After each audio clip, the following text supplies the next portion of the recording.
بسم الله السلام عليكم. وأنا جاي إبراهيم وابري. waxaan halkayda kula wadaagayeen muuqaal yar oo kooban oo kaga hadli doono hogaamiyaha saameynta leh ee wanaagsan saddex sifo oo leeyahay. sifada koobaad waxa weeyaan sifada daacadnimada. sifada labaadna waxa weeyaan sifada geesinimada. sifada saddexaadna waxa weeyaan sifada xikmadda iyo caqliga. طبعا صدحنا كلية ما سيفوينك ما استعمال لو قرطان بس سيفوينك ولا هي وحلا قربوا قاميها ونكسوي بدين. لكن صدحنا وحبي وذا جنجارة أهمية جارنا ويلين. تكوباد أدعى عن ماذا ونقول أدعى عن ماذا حويا أخلاق ذا ونكسن قف كستلا قربوا رنت يا ما نذله. جسنا ماذا سيد جود حويا رنت قف عم بقين قف عم بقين ويان. وقف aan baqin oo runtii wixii wanaag uu arkay oo la saxsan fulin kara go'aankeeda qaadan kara. laakiin geesinimadan ka rabno hogaamiyaha wanaagsan iyadoo waa mid si gaar ah sifo gaar ah u si leh. qodobka saddexaad waxa weeyaan ma sifada saddexaad xikmadda iyo caqliga. xikmadda iyo caqligu iyadoo waa aragnimada guud iyo aqoonta guud iyo midda gaarka ah ee qofku leeyahay shaqo kasta ama mas'uuliyad uu hayo. sidoo kale xikmaddu waxa weeyaan ficil kasta qofku sameeyo iyo hadal kasta qofku oranayo sidoo uu oranayo iyo goorta oranayo. sidoo wanaagsan ama sidoo xumeed gooraan ku habboon ama goorta ku habboon. ficilka iyo hadalku waa mid sax ah mise waa mid qaldan. yani wuxuu oranayo iyo wuxuu sameeyo saxsanaanteeda iyo sidoo uu oranayo iyo goorta uu oranayo saxsanaanteeda ayaa xikmadda iyadana samaysa ama xikmadu ka timaada. marka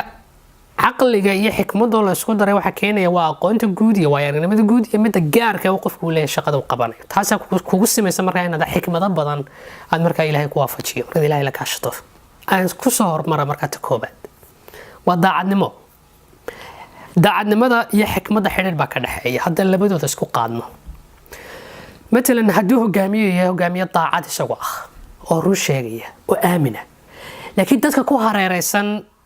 nooc walba isugu jiri karaan. kuwa waxa ku jiri kara aan daacad ahayn bal iska daaya daacadda xasaasiyad ka qaba. kuwa daacadda ba dhibsada jira oo iyaga khiyaamada iyo wax la marooriyo wax la musuqmaasuq ay ugu baxdo. marka haddii aanu ahayn hogaamiyaha daacadda ahi mid xikmad iyo caqli leh haddaanu ahayn dadka ku hareeraysan ayaa kuwa ka caqli badan oo aan daacad ahayn ee daacadnimadiisa dhan kale u leexin doonaan.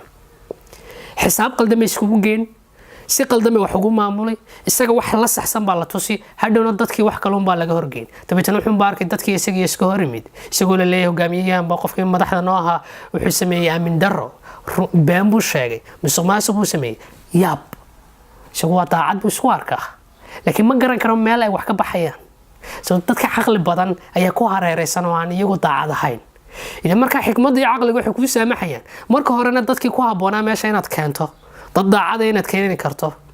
haba caqli lahaadaan oo caqligu ku kaabaya laakiin waa inay daacad sidaadoo kale yihiin ama kaasi daacadtiin adiga isla markaana xataa haddaan jirin kuwa aan daacad ahayn ugu yaraan waa inaad xikmad iyo aqoontii aad ku garan lahayd waxaanay ku xisaabinayaan iyo waxaanay sameynayaan iyo waxaanay ku macaanaynayaan iyo waxaanay ku qurxinayaan. xikmadii aad ku garan lahayd waa leedahay aad ku diidi lahayd aad ku oran lahayd waxaas maan aqbalin aad ku oran lahayd qofkaasi dambi uu galay aad ku diidi laakiin waxa uu wixii laga aqbalay adiga wixii aad aqbashay oo laga saxeexday oo si kale lagu eegaysiiyay waji kale lagu tusay ayaa dadkiina waji kale laga horgeyn.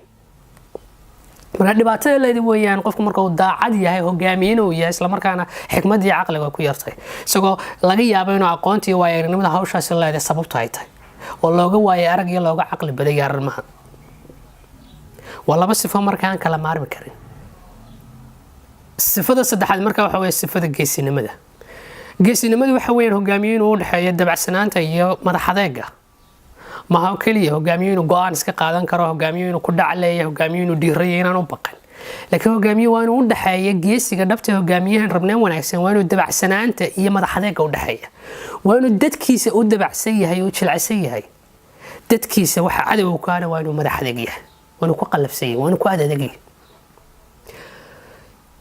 tusaale haddii dadkaaga aanay u wanaagsaneen qaadku aan u wanaagsaneen shacabkaaga waanad awoodiyo karsidii aad kaga joojin lahayd aad u leedahay go-aankaad ku qaadan lahayd laakiin haddaanad geesi ahayn ama hogaamiyaha geesigan rabnay aan daacaddan aan ahayn aanad ahayn waxaa laga yaabaa inaad ka warwarto waddanka qaadka keenaya inuu ka xumaado inay cilaaqadiina xumaato waxaa laga yaabaa inaad ka warwarto ganacsatada keenaysa ka faa'iida inay ka xumaadaan inaad iska hor timaadaan inaad kuwa ka warwartaa laga yaabaa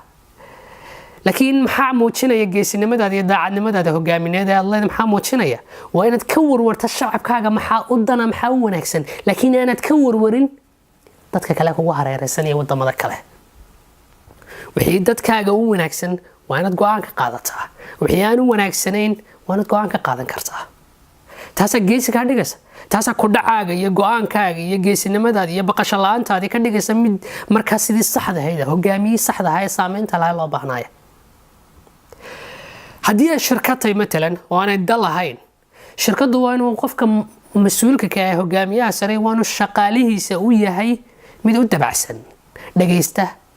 waa inaan u aragun dad ay kala qaataan oo iyaguna shaqeeya isna mushaharkooda siiya oo masaalixda guud ka dhaxayso laakiin waa inuu u arko inuu ehelkoodii yahay waa inuu xataa dareemo qofka arrimaha hoose ku furan faamiligiisa waa inuu dareemo arrimaha dhaqaale ku furan waa inuu siduu u caawin karo u caawiyo waa inuu tala siiyo waa inuu dhiirigeliyo waa inuu la sheekaysto waa inuu dhagaysto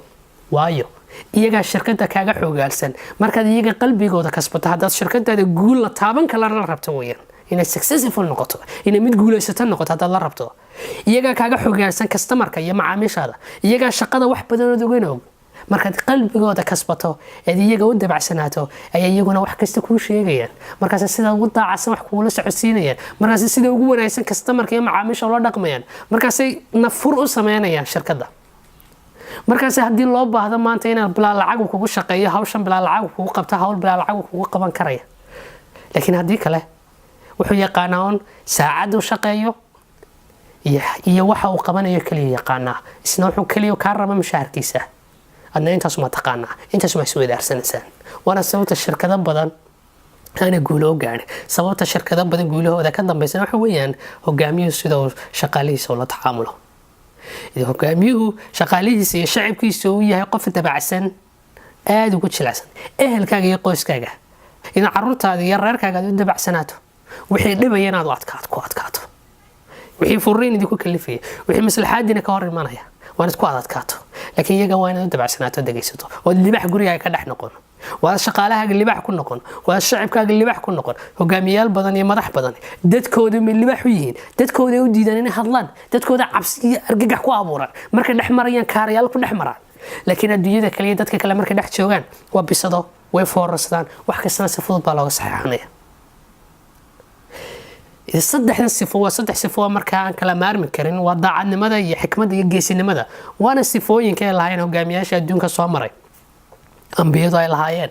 bal ambiyada iyo nabi maxamed sallallahu alayhi wasallam raggii uu noo soo saaray oo soo tarbiyaday ay lahaayeen uu kowka Umar bin Khattab radiyallahu anhu geesi buu ahaa daacad buu ahaa isla markaana xikmad iyo caqli wax ku maamuli jiray way hadduu daacad kaliya ahaa lahaa in badan baa daacadnimadiisa muddada dheer u xilka hayay si kala dadka wax ugu dhigi lahay oo waxaanu naftiisa ka xarimay oo ehelkiisa u diiday xoolahan uu iska fogeeyay isagu dadka ma wada gaarsiin kara dadku happy way ku ahaayeen geedkaas hoos seexanayay cid kasta oo wax tabanaysaana meesha doontiyo magaalada doontaa joogtay waa u imanaysa iyagoon ka baqayn markaas talada loo sheeganaya wixii laga tabanayo markaas isagana cadaaladii ay ahayd marinay wadaacadnimada